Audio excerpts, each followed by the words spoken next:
আমাদের এই ঠাকুরগাতেই আপনার 70টা মামলা হয়েছে। আমাদের প্রায় 7,000 আসামি ছিল। সবাই ভোট দিতে পারবে, ভোট দিয়ে ভালো মানুষটাকে, ভালো দলটাকে নির্বাচন করতে পারবে, এরকম একটা আশা মনের মধ্যে জাগছে। গত 15টা বছর আমি মানে বলা যায় যে আপনার ঝামেলায় ছিলাম। আমার দলের বিএনপির প্রধান খালেদা জিয়া তিনি জেলে ছিলেন, আর তারপরে যে নেতা তারেক রহমান তিনি নির্বাসিত হয়ে লন্ডনে, ফলে দলটার পুরা দায়িত্বটা আমার উপর এসে পড়ছে। আমরা সারা দেশে এই দলকে ঠিক রাখার জন্য ঠাকুরগাঁয়ে কম আসতে পারছি। এই জন্য আপনারা আমাকে ক্ষমা করে দেবেন।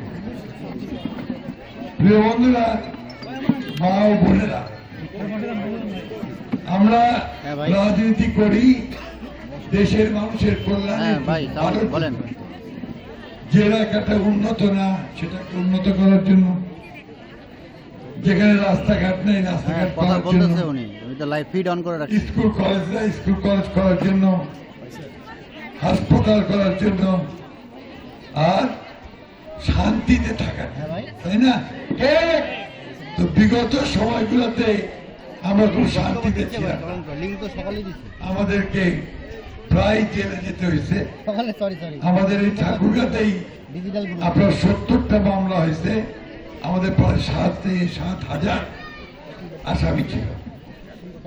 আল্লাহর অশেষ রহমতে এই 14-15 বছরের এই দুর্দিন কালো রাত পার হয়ে আমরা এখন একটা সুদিনের সামনে আসছি, একটা ভালো সম্ভাবনা দেখা যাচ্ছে, তাই না?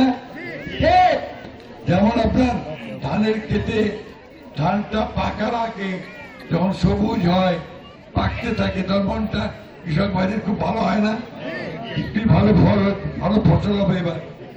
ওই রকম আমরা এইবার দেশে একটা ভালো নির্বাচন হবে, সবাই ভোট দিতে পারবে, ভোট দিয়ে ভালো মানুষটাকে, ভালো দলটাকে নির্বাচন করতে পারবে, এরকম একটা আশা মনের মধ্যে জাগছে, তাই না?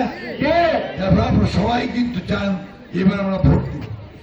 আর আমাদের ছেলেরা মেয়েরা আছে 18 বছর বয়স হয়েছে, ওরা আবার নতুন ভোট দিবে প্রথমবার।